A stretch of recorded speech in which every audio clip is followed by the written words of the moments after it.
સૌથી મોટો ચોંકાવનારો વળાંક, રામ મંદિર ચંદાચોરીના માસ્ટરમાઇન્ડ કોણ? સાંભળો. કોણે ઉશ્કેરણી કરી? બદનામી લાવવા પાછળ संभवित मास्टरमाइंड कौन हो सके?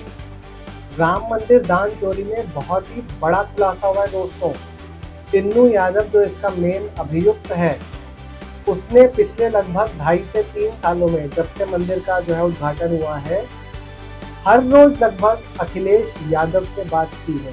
जब उसकी कॉल डिटेल रिकॉर्ड्स निकाली गई, सीडीआर निकाली गई उसके फ़ोन की, तो उसने 980 बार अखिलेश यादव से बात की है।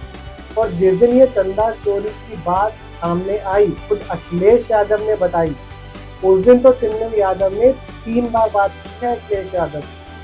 तो आप समझ सकते हो कि इसका मास्टरमाइंड कौन था और किसके कहने पे ये सब कुछ चीज़ें हो रही थी।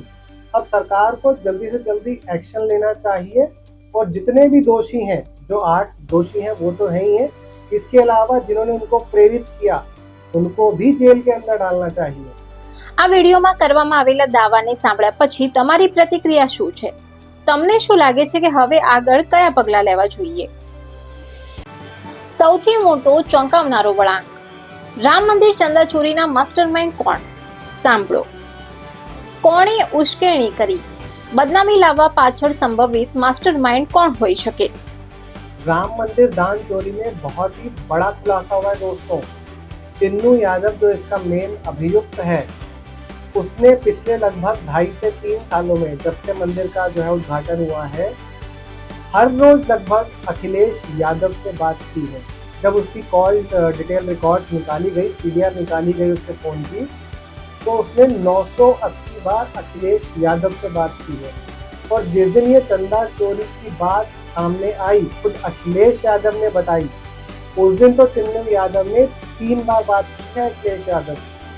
तो आप समझ सकते हो कि इसका मास्टरमाइंड कौन था और किसके कहने पे ये सब कुछ चीज़ें हो रही थी। अब सरकार को जल्दी से जल्दी एक्शन लेना चाहिए और जितने भी दोषी हैं, जो 8 दोषी हैं वो तो है ही हैं, इसके अलावा जिन्होंने उनको प्रेरित किया उनको भी जेल के अंदर डालना चाहिए। આ વિડીયોમાં કરવામાં આવેલા દાવાને સાંભળ્યા પછી તમારી પ્રતિક્રિયા શું છે? તમને શું લાગે છે કે હવે આગળ કયા પગલાં લેવા જોઈએ?